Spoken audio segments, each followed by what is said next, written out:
ఒకటేమో జూనియర్ ఎన్టీఆర్ పొలిటికల్‌కి సంబంధించండి. ఎందుకంటే ఒకప్పుడు టీడీపీని భుజానేసుకొని ఎన్నికల్లో ఆయన ప్రచారం చేసి రాత్రింబవళ్ళు అక్కడ కొన్ని నియోజకవర్గాల్లో తిరిగారు. అక్కడ విజయం సాధించడానికి అభ్యర్థులు విజయం సాధించడం కోసం ఆయన చాలా కృషి చేశారు. అలాంటి ఆయన కారణాలు ఏవైనా కానీ పాలిటిక్స్‌కి దూరంగా ఉన్నారు.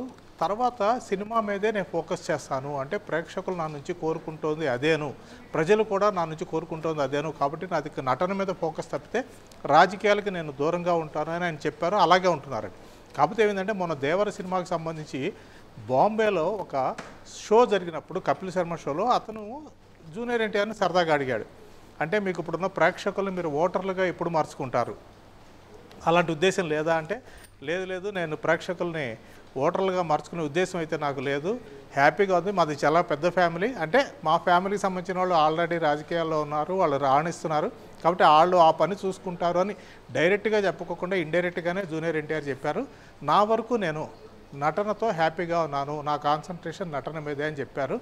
అందువల్ల ఏమిటంటే ఆయన రాజకీయాల మీద ఇప్పట్లో అసలు ఆయనకు ఆసక్తి లేదు, ప్రత్యక్ష రాజకీయాల్లోకి రావడానికి ఆయన ఏమాత్రము ససేమిరా అంటున్నారు అన్న విషయం అయితే క్లారిటీ వచ్చిందండి. ఇక దేవదర కలెక్షన్స్ అండి ఫ్రమ్ ద బిగినింగ్ అండి, అంటే ఒక్కొక్కసారి ఎలా అవుతుందంటే రాజు గారు ఓవర్ హైప్ కూడా సినిమాని దెబ్బతీస్తుంది. దేవరా విషయంలో అదే జరిగింది.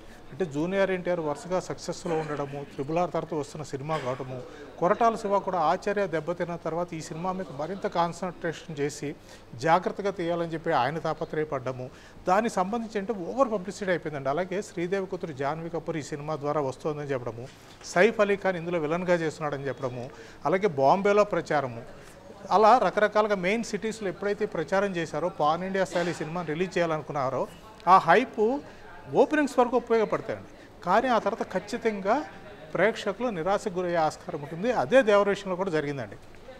మీరు చెప్పినట్టుగా ఫస్ట్ రోజు అండి 172 కోట్లు వచ్చిందండి వరల్డ్ వైడ్, రెండో రోజుకి 72 కోట్లకు వచ్చిందండి. ఆ తర్వాత రోజు ఆదివారం నాడు నిజానికి శనివారం కంటే కూడా ఆదివారం కలెక్షన్స్ పెరగాల్సి ఉందండి, కానీ 61 కోట్లు వచ్చిందండి. ఓవరాల్గా ఈ వీకెండ్కి వచ్చేసరికి 304 కోట్లు వచ్చిందండి. కానీ బ్రేక్ ఈవెన్ కావాలంటే వాళ్ళు చెప్పేది ఏంటంటే ఇప్పటికే దాదాపు 80% మాకు బ్రేక్ ఈవెన్ స్థాయికి వచ్చాము అని చెప్పి ఈరోజు మేకర్స్ ఒక ప్రెస్ నోట్ రిలీజ్ చేశారు. కానీ సోమవారం కలెక్షన్స్ ఖచ్చితంగా తగ్గుతాయి. ఇక ఈ వీకెండ్ అంతా చూసుకున్నా కానీ ఒక 20,000 15,000 చొప్పున చూస్తే ఈ వీకెండ్ అంటే సెకండ్ వీకెండ్కి ఒక 400 కోట్లు వచ్చే ఆస్కారం ఉంటుందండి గ్రాస్. కానీ కేవలం 400 కోట్ల గ్రాస్ వస్తే అది బ్రేక్ ఇన్ అవటం అనేది చాలా కష్టం అని చెప్పి ట్రేడ్ వర్గాలు చెప్తున్నాయి. కాబట్టి ఈలోగా ఏమన్నా అంటే ఫ్యామిలీ ఆడియన్స్ కూడా ఈ సినిమాని కాస్త ఓన్ చేసుకుని జూనియర్ ఎన్టీఆర్ సినిమా చూడాలి అని వెళితే అది ఒక స్థాయిలో కాస్త సేఫ్ ప్రాజెక్ట్ అయ్యే ఆస్కారం ఉంటుందండి. లేకపోతే కొంత ఇబ్బంది పడే ఆస్కారం అయితే ఉంటుంది. అంటే కేవలం థియేటర్కల్ రన్ వల్లే కాదు, వేరే రకాలుగా కూడా ప్రొడ్యూసర్స్కి అయితే ఆదాయం వస్తుందండి. కానీ ఈ సినిమాని కొన్న బయ్యర్స్ ఏంటి పరిస్థితి, వాళ్ళకి ఏమైనా లాస్ వస్తుందా లేకపోతే వాళ్ళకి ఏమైనా రికవర్ అవుతుందా అన్నది చూడాల్సి ఉంటుందండి. మనం ఫస్ట్ నుంచి ఒకటి చెప్తూ వచ్చాం ఏంటంటే సోమవారానికి ఒక క్లారిటీ వస్తుంది అని. కానీ ఈరోజు కూడా కలెక్షన్స్ పరంగా అండి మరీ టోటల్గా ఏదో డ్రాప్ అయిపోయింది అనుకోవడానికి లేదు, కలెక్షన్స్ పరంగా పర్వాలేదు, కానీ ఆశించిన స్థాయిలో అయితే లేవని చెప్పాల్సి ఉంటుంది. ఈ నేపథ్యంలో పార్ట్ 2 ఎంతవరకు వీళ్ళు తీస్తారు, తీస్తే జనం వచ్చి చూస్తారా అనేటువంటిది ఒక పెద్ద క్వశ్చన్ మార్క్ అండి. అంటే బాహుబలి టైప్లో ఒక కీలకమైనటువంటి ఏది కట్టప్ప ఎందుకు చంపాడు అన్న ఒక పాయింట్ని ఎలా అయితే అందులో తీసుకున్నారు, సేమ్ అలాగే ఇందులో కూడా ఒక పాయింట్ని తీసుకుని సినిమాని ఫస్ట్ పార్ట్ని ఆపారు.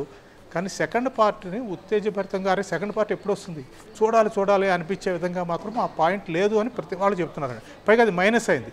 ఏముంది బాహుబలి లైన్లనే కదా తీసుకున్నారు వాళ్ళు క్లైమాక్స్లో, ఏముంది అందులో అనేది మాత్రం వస్తుంది. ఆ రకంగా